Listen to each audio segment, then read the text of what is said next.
Border पे चलने वाली जंग तो सब देखते हैं, लेकिन असली जंग वो होती है जो अंधेरे में लड़ी जाती है, जहां एक गलती पूरे देश को बर्बाद कर सकती है। और इस मिशन के बीच खड़ा एक आदमी जिसे दुनिया जानती ही नहीं। ये देश के खिलाफ शुरू उस खामोश जंग की कहानी है, जहां दुश्मन सामने नहीं, हर चेहरे के पीछे छुपा होता है। Welcome to DH Explains. आज हम देखने वाले हैं धुरंधर। 30 दिसंबर 1999 पूरा इंडिया गुस्से में था, क्योंकि अफगानिस्तान के कांधार एयरपोर्ट पे भारतीय पैसेंजर्स वाला प्लेन हाईजैक हो गया था। यह खबर से पूरा देश परेशान था, क्योंकि पिछले 3 दिनों से हाईजैकर्स ने पैसेंजर को कैदी बना के रखा था।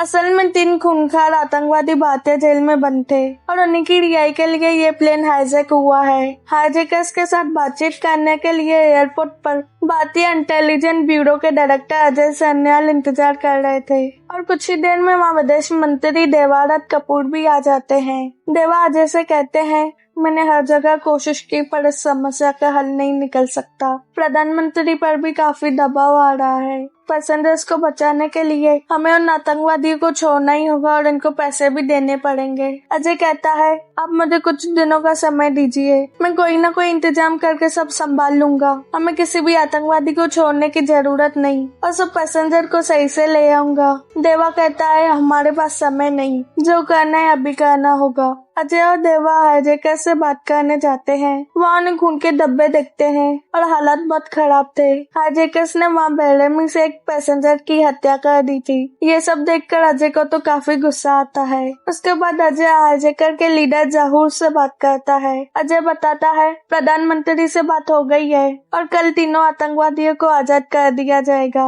और पैसे भी समय पे दे दिए जाएंगे। काफी देर बातचीत करने के बाद अजय पैसेंजर से बात करने जाते हैं, जिनकी आंखों पर पट्टी बंधी हुई थी। अजय उनको हिम्मत देते हुए कहते हैं, सब्र रखिए, कल आप इस कैद से आजाद हो जाएंगे। वो सबका हौसला बढ़ाने के लिए सबको कहता है, भारत माता की जय बोलो, लेकिन कोई भी ये दोहराता नहीं, क्योंकि जहूर आकर बंदूक तान चुका था। पैसेंजर्स की तब तक पट्टी खुल चुकी थी, इसलिए वो ये सब देख के डर जाते हैं और कुछ बोल नहीं पाते। और ये देख के अजय को काफी बुरा लगता है, क्योंकि किसी ने भी भारत माता की जय नहीं बोला।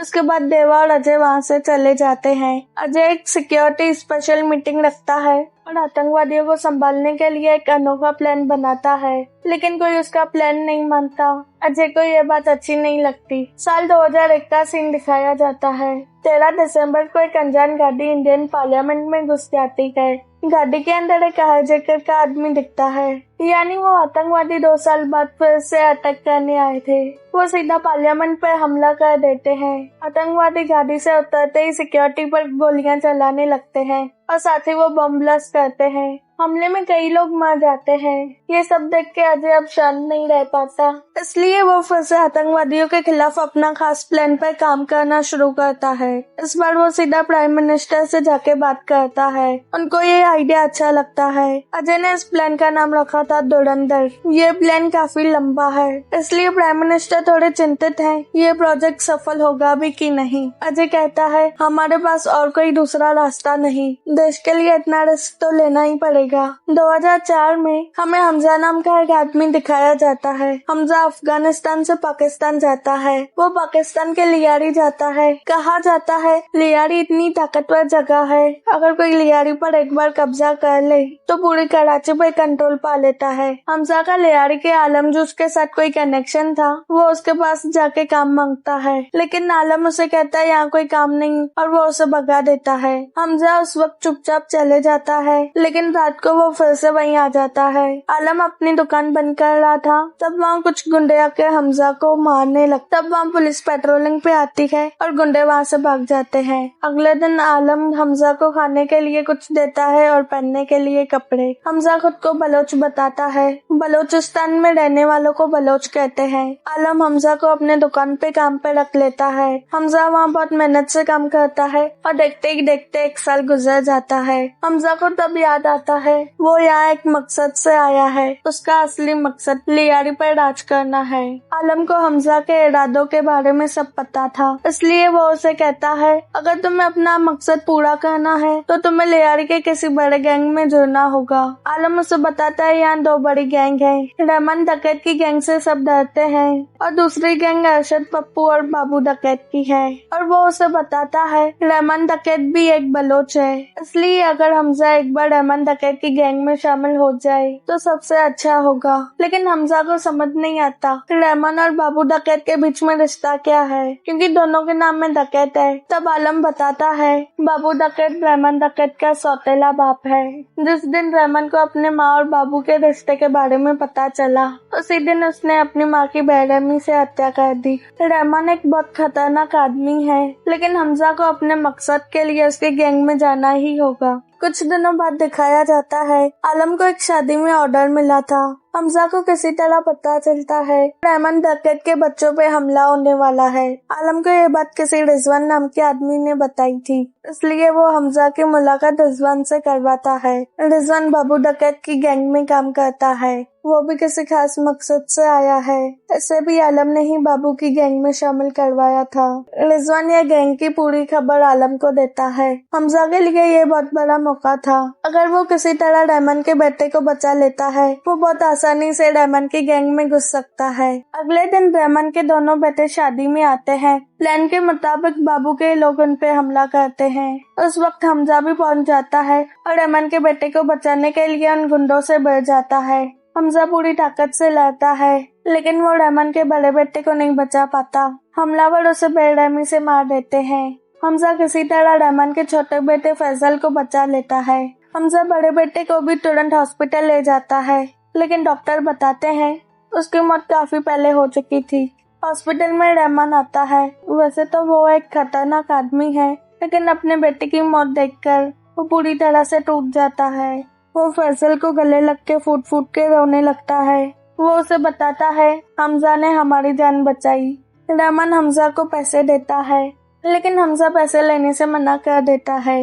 वो रहमान को कहता है आपने पाकिस्तान के बलोचियों के लिए बहुत कुछ किया है, आपके बेटे को बचाना मेरा फर्ज था। ये बात सुन के रहमान और उसके लोग खुश हो जाते हैं। हमजा ने रहमान के बेटे की जान बचाई, इसलिए अरशद और बाबू के लोग इसको मारने की कोशिश करेंगे। इसी वजह से उजैर बलोच रहमान का भाई उसे एक पिस्तौल देता है और उसे अपनी गैंग में शामिल कर लेता है। रहमान के दिल में बदले की आग जल रही थी, लेकिन एमएलए जमील जमाली उसे रोक देता है। जमील पाकिस्तान की बड़ी पार्टी का नेता है और रहमान के साथ मिलकर काम करता है और रहमान को समझाता है अभी इलेक्शन आने वाली है और इस वक्त हिंसा पार्टी के लिए अच्छा नहीं। जमील उसे कहते हैं पहले इलेक्शन हो जाने दो, उसके बाद करना तुम जो चाहते हो। रहमान चुपचाप उसकी बात मान लेता है। हमजा दूर खड़ा ये देख रहा था। अगले दिन रहमान के बड़े बेटे को दफना दिया जाता है। उसके बाद हमजा रहमान के साथ काम पे लग जाता है। वो रहमान का बम बारूद का बिजनेस है। उजैर और डोंगा हमजा को पूरा काम समझा देते हैं। हमजा पूरे वफादारी से काम करता है और उजैर उस पर भरोसा करने लगता है। रहमान अब भी शांत नहीं बैठ पाता। वो अपने आदमियों से सलाह लेता है बदला अब लेना चाहिए कि इलेक्शन के बाद। हमजा उसे कहता है बदला अब नहीं लिया तो इलेक्शन पहले ही हार गए। दुश्मनों ने जानबूझकर इस टाइम पे हमला किया, क्योंकि उन्हें पता था आप इलेक्शन की वजह से हमला नहीं करेंगे। वो इस वक्त तैयार नहीं बैठे होंगे। यही सही मौका है उन्हें खत्म करने का और उनका इलाका कब्जा करने का। हमजा की बात सुन के रहमान इम्प्रेस हो जाता है। वो तुरंत अपने लोगों को बाबू और अरशद के आदमियों को ढूंढने को कहता है। उसके बाद रहमान के लोग अलग अलग जगहों से दुश्मन को पकड़ के बेरहमी से मारने लगते हैं। हमजा और उजैर को बाबू डकैत का पता चल जाता है। वो उसका पीछा करके पकड़ लेते हैं और वो रहमान को खबर देते हैं। रहमान तुरंत वहाँ पहुँचता है और बाबू डकैत को बहुत बेरहमी से मारने लगता है। बाबू बहुत डर जाता है और अपनी जान की भीख मांगते हुए कहता है तूने अपनी माँ को मार दिया, कम से कम अपने बाप को तो छोड़ दे। रहमान उसकी एक नहीं सुनता और बेरहमी से मार देता है और बाबू और अरशद का इलाका भी अपने कब्जे में कर लेता है। धीरे धीरे हमजा रहमान का भरोसेमंद आदमी बन जाता है। 2007 में जमील चुनाव जीत जाता है और पूरा इलाका जश्न मना रहा था। तब वहाँ रहमान आ जाता है। हमजा और उजैर भी उसके साथ होते हैं। रहमान को देखते ही जमील थोड़ी देर के लिए चुप हो जाता है। उसे रहमान का वहाँ आना बिल्कुल भी पसंद नहीं आया, लेकिन मजबूरी में उसकी तारीफ करने लगता है। यहाँ जमील की बेटी यालीना भी आई थी और अकेले में चुपचाप बैठी थी। हमजा की उस पर नजर पड़ती है और दोनों एक दूसरे को देखने लगते हैं। यालीना की माँ उसे कहती है स्टेज पर जाओ। उसको ये सब अच्छा नहीं लगता, इसलिए वो मना करती है, लेकिन उसकी माँ उसको गुस्सा करके मजबूर करने लगती है। हमजा ये सब देख यालीना की माँ को कहता है जमील साहब आपको बुला रहे हैं। इस तरह हमजा उसे बचा लेता है। यालीना उसे देख के स्माइल करने लगती है। जावेद नाम का नेता रहमान को कहता है आपने कभी पॉलिटिक्स में आने का सोचा नहीं। ये बात रहमान के दिमाग में बैठ जाती है। बाद में वो जमील से कहता है वो अपनी पॉलिटिकल पार्टी बनाने की सोच रहा है। ये सुनते ही जमील घबरा जाता है। रहमान उसे शांत करके बोलता है वो उसकी पार्टी के साथ ही रहेगा, बस अपनी अलग पहचान बनाना चाहता है। यालीना गाने सुन रही थी। पहले ही रहमान की बातों से गुस्सा होकर वो यालीना का फोन लेके फेंक देता है और वहाँ से चले जाता है। हमजा ये सब देख उसका फोन उठा लेता है। बाद में रहमान को नकली नोटों के धंधे के बारे में बताया जाता है। हमजा समझ जाता है पॉलिटिक्स में आगे बढ़ने के लिए ऐसे लोगों के साथ जुड़ना जरूरी है। उसकी समझदारी से रहमान काफी खुश हो जाता है और उसे एक बाइक और बंदूक गिफ्ट देता है। उसी बाइक से हमजा क्लब जाता है। वहाँ यालीना भी होती है। हमजा उसकी गाड़ी का टायर पंचर कर देता है और पुलिस को पार्टी की खबर देता है। पुलिस के आते ही सब भागने लगते हैं। यालीना गाड़ी स्टार्ट करने की कोशिश करती है, लेकिन टायर खराब होने की वजह से वो फंस जाती है। तब हमजा वहाँ बाइक लेके आ जाता है। यालीना को मजबूरी में उसके साथ जाना पड़ता है। रास्ते में पेट्रोल खत्म हो जाता है तो हमजा उसे पैदल उसके घर तक छोड़ने जाता है। यालीना उसके काम के बारे में पूछती है। हमजा उसे सच बता देता है। वो रहमान की गैंग में काम करता है और कविता भी लिखता है। नशे नहीं करता, मजबूरी की वजह से इस पेशे में है। यालीना अपने घर जाने लगती है। तभी हमजा उसे रोककर उसका फोन लौटा देता है। इधर अजय नकली नोटों को देख रहा था और उसके बारे में डिस्कशन कर रहा था। तभी एक आदमी पूछता है पाकिस्तानियों को हमारे नोट की इतनी बारीकी कैसे मिली। अजय कहता है नेपाल और बंगाल के दस्ते नकली करेंसी बहुत बड़ी मात्रा में भारत आ रही है। हम असली अपराधी को नहीं जानते। पाकिस्तान में किसी ऐसे नेता को पकड़ो जो हमारे देश के बारे में सोचता हो। पता लगाओ भारत में से कौन इन पाकिस्तानियों की मदद कर रहा है। रहमान जावेद के साथ उसके नोट छापने की फैक्ट्री में आता है। रहमान ने जावेद के साथ बिजनेस करने का फैसला लिया था। वो अपने लोगों से रहमान की पहचान कराता है। तभी वहाँ ISIS हेड इकबाल आता है। जावेद रहमान को बताता है इकबाल की वजह से ही वो इतना बड़ा बिजनेस खड़ा कर पाया है। उसके बाद वो रहमान को एक हथियारों की लिस्ट देता है। इकबाल चाहता है वेपन्स ऐसे बनाए जाए अगर कभी इंटरनेशनल लेवल पर जांच हुई भी तो ISI का नाम नहीं आना चाहिए।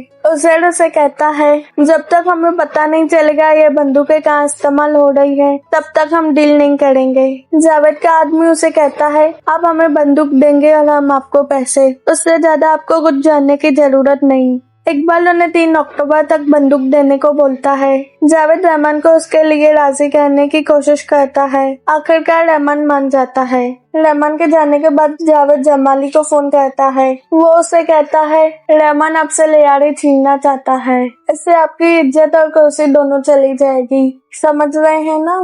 जमील तब कहता है शैतान को मारने के लिए चिराग घिसना पड़ेगा, अब जिनको आजाद करने का समय आ गया है। जमील किसी भी कीमत पर अपनी ताकत नहीं खोना चाहता, इसलिए वो रहमान को रास्ते से हटाने का प्लान बनाता है। एसीपी असलम पैसों के बैग के साथ कुछ लड़कों के पास जाता है। वो उन्हें कहता है बड़े साहब ने मुझे भेजा है। वो लड़के जैसे ही पैसे लेने आते हैं, असलम उनको उनके साथी की लाश दिखाते हैं। वो डर के भागने लगते हैं। असलम उनको गोली मार देता है। असलम कोकेन का धंधा करता है, लेकिन उन लड़कों ने कोकेन की जगह उसे टेल्कम पाउडर दे दिया था, इसलिए असलम ने उसे मार डाला। उसके बाद जमील उसको फोन करके मिलने बुलाता है। असलम 7 साल से सस्पेंडेड था। जमील ने इसे सस्पेंड करवाया था।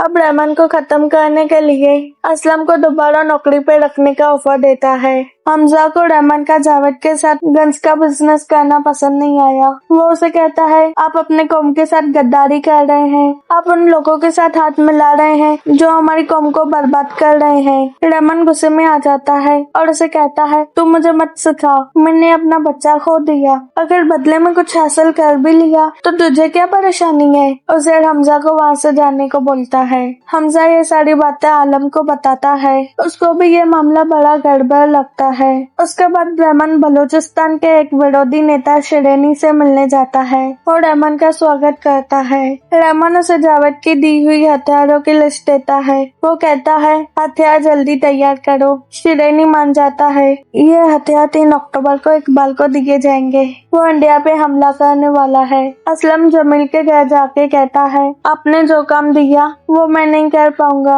आपने पूरा लियारी साफ करने को कहा, लेकिन पुलिस रहमान के इशारों पे नाच रही है। अगर मुझे ये काम करना है तो अलग टास्क फोर्स चाहिए जिसके बारे में किसी को पता ना हो। मैं क्या कर रहा हूँ मैं इसका हिसाब किसी को नहीं दूंगा, आपको भी नहीं। जमील उसकी बात मान जाता है। यालीना जमील से कॉलेज की फीस मांगती है। वो पैसे लेके हमजा के साथ घूमने गई थी। वो काफी समय साथ बिताते हैं और बहुत एंजॉय करते हैं। असलम अपने लिए एक टास्क फोर्स तैयार करता है जहाँ एसीपी उमर हैदर उसका स्वागत करता है। कुछ दिन बाद ईद शुरू होती है। जमील अपनी फैमिली के साथ रहमान के घर जाता है। रहमान जमील से कहता है, असलम वापस आ गया है। जमील उसे दिलासा देता है, तुम चिंता मत करो, मैं उसे संभाल लूंगा। हमजा यालीना को अकेले में एक तोहफा देता है। अगले दिन हमजा यालीना को आलम से मिलवाता है। वो अखबार में असलम की फोटो देखकर कहती है, ये आदमी अक्सर अब्बू से मिलने आता है। हमजा उसे कहता है, जब अगली बार ये आदमी आए तो उस पर नजर रखना।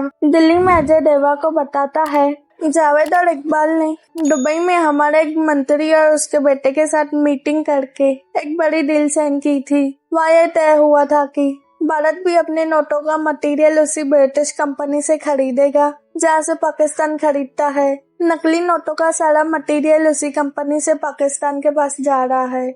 हमें जल्द से जल्द इसके खिलाफ एक्शन लेना होगा। उन्हें 3 अक्टूबर को होने वाले हमले के बारे में भी पता है कि हमला समंदर के रास्ते से होगा। हमजा और हुसैन मेजर इकबाल को हथियारों की डिलीवरी देने जाते हैं।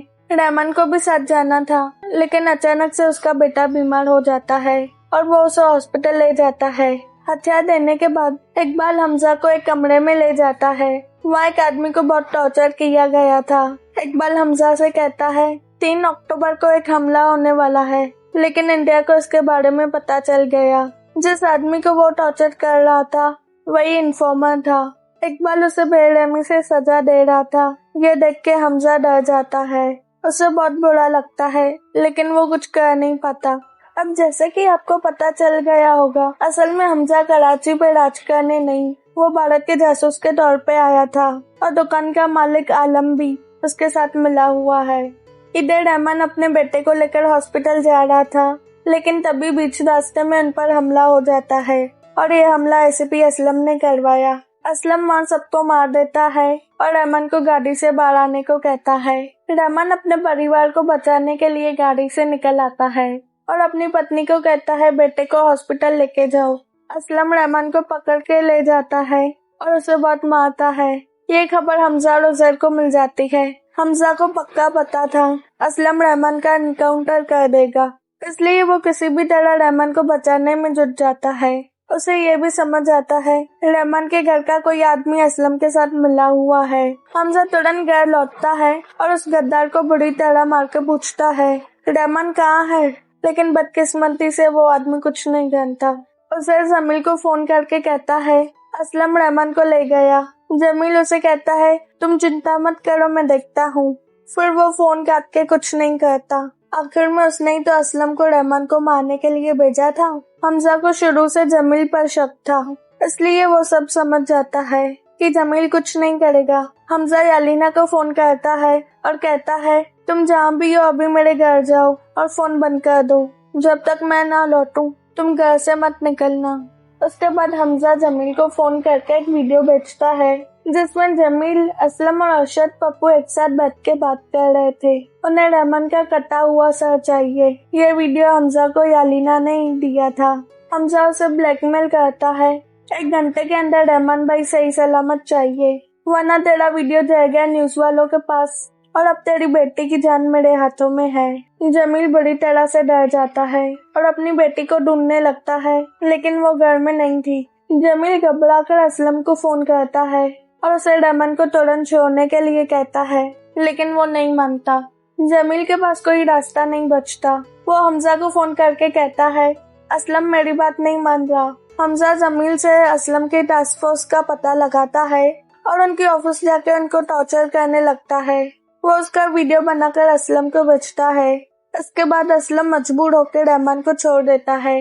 असलम गुस्से में पूछता है, तुम लोगों में से हमजा कौन है? हमजा उसके पास जाता है। वो हमजा को बहुत सुनाने लगता है, लेकिन हमजा उसको ध्यान नहीं देता और वहाँ से चले जाता है। रहमान के छूटने पर सब लोग पार्टी कर रहे थे। रहमान हमजा से पूछता है, तुम्हें असलम की स्पेशल फोर्स के बारे में कैसे पता चला? वो बताता है, जमील साहब ने बताया, उनको आपकी बहुत फिक्र है। उस दिन रहमान को बताता है, हमजा और यालीना के बीच चक्कर चल रहा है। हमजा उसे कहता है वो यालीना से प्यार करता है। हमजा घर जाके देखता है यालीना ने घर बहुत खूबसूरत सजाया था। हमजा उसे कहता है, तुम अपने घर नहीं गई? वो कहती है, मैं जाने के लिए नहीं आई। अगले दिन रहमान पूरी गैंग के साथ इकबाल के ऑफिस जाता है। वहाँ टीवी पर इंडिया में हुए धमाकों की खबर चल रही थी। धमाकों की खबर सुनकर सब बहुत खुश थे, पर हमजा तो अंदर से बिल्कुल दहल चुका था। उसे सबसे ज्यादा दुख उस लड़के को देखकर हुआ जिसे उसने खुद बंदूक थमाई थी। अब वो लड़का इंडिया में बेगुनाह लोगों को मार रहा था। हमजा को अपने परिवार की याद आने लगती है। उसी रात वो आलम के पास जाता है और गुस्से में कहता है, मैंने समय से पहले सारी जानकारी भेजी थी, फिर पुलिस उन धमाकों को क्यों नहीं रोक पाई?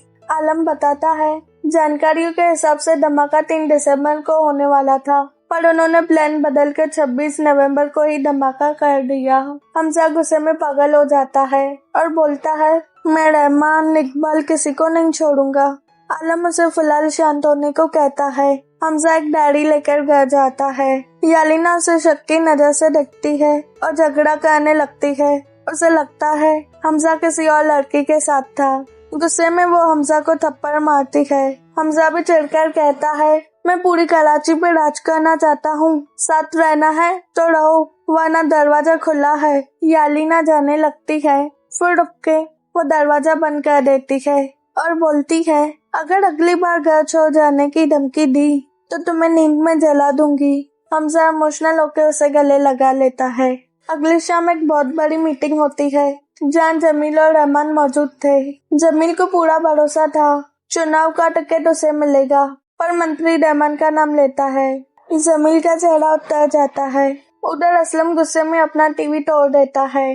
घर पर यालीना टीवी देख के कहती है, अब्बू ने बहुत पाप किए हैं, धीरे धीरे सजा मिल रही है। हमजा उसे कहता है, कल अपने अब्बू को घर पर बुलाओ। जमील जब हमजा के घर आता है तो अपनी बेटी को वहाँ देखकर उसका खून खौल उठता है। हमजा उसे ताना मारता है, अगर वो अच्छे पिता होते तो ये दिन न देखना पड़ता। जमील भड़क के उसको बोलता है, 32 साल के आदमी हो के 19 साल की बच्ची को फांस रहे हो। हमजा उसे कहता है, आप हमेशा उन लोगों का साथ देते हैं जो आपका नुकसान कर सकते हैं। आपने कभी ये नहीं सोचा आपको अपनी दल बनानी चाहिए जिसमें आपके अपने हो, अपने रिश्तेदार। हमजा अपनी ही बात कर रहा था। जमील समझ चुका था हमजा मामूली चीज नहीं, इसलिए वो उससे ज्यादा बहस किए बिना उसकी बात मान लेता है और वो खुशी खुशी हमजा को अपना लेता है। हमजा और यालीना की धूमधाम से शादी होती है। शादी में सभी उनके जान पहचान वाले लोग आए थे। रहमान और उसके लोग शादी में ही अगले प्रोजेक्ट की मीटिंग करने लगते हैं। हमजा को ये देख के शक होता है, इसलिए वो शादी के रस्मों के बीच में उठकर मीटिंग में शामिल हो जाता है। वहाँ इकबाल बताता है 11 अगस्त को एक और अटैक की रिक्वेस्ट आई है और उन्हें बम बारूद की जरूरत है। उस वक्त बहुत नशे में था, इसलिए हमजा खुद चेक करके कहता है 9 तारीख डिलीवरी के लिए सबसे अच्छा दिन है, क्योंकि उस दिन मंत्री वाटर पाइपलाइन के इनॉग्रेशन के लिए जाएंगे और पुलिस उस काम में बिजी रहेगी। सब लोग उस तारीख पर राजी हो जाते हैं। रात को जब यालीना सो जाती है तब हमजा एक डायरी निकालता है। उसने सारे पन्ने सफेद रखे थे, लेकिन जैसे ही उस पर हमजा एक केमिकल लगाता है, गायब लिखे हुए अक्षर दिखने लगते हैं। असल में यह एक सीक्रेट डायरी थी। उसके बाद वो सप्लायर से माल की बातचीत करने लगता है। वो देखता है गांव के छोटे बच्चों की लाश दफना रहे थे। हमजा हैरान होकर पूछता है, तब उसे पता चलता है आईएसआईएस के लोगों ने स्कूल के पानी में जहर मिला दिया, जिसकी वजह से सब बच्चे मर गए। रहमान अपनी टीम के साथ इनॉग्रेशन के लिए जाता है। तभी उजैर के पास फोन आता है, माल को लेके जाओ। उजैर हैरान होता है क्योंकि आज तो डिलीवरी की तारीख नहीं थी। तब हमजा कहता है, मेरे शादी वाले दिन ही तो आज की तारीख तय हुई थी। तुम उस वक्त नशे में थे, इसलिए तुम्हें तारीख याद नहीं होगी। ये सुनकर उजैर तुरंत माल लेने निकलता है। उसके बाद हमजा, रहमान और उनके साथी भी घर जाने लगते हैं, लेकिन हमजा किसी दूसरे रास्ते से जा रहा था। रहमान उसे कहता है, हम कहाँ जा रहे हैं? हमजा उसे कहता है, वो रास्ते पे काम चल रहा है, इसलिए ये शॉर्टकट है। रहमान देखता है आसपास कोई गाड़ी नहीं। रहमान को अब हमजा पर शक होता है।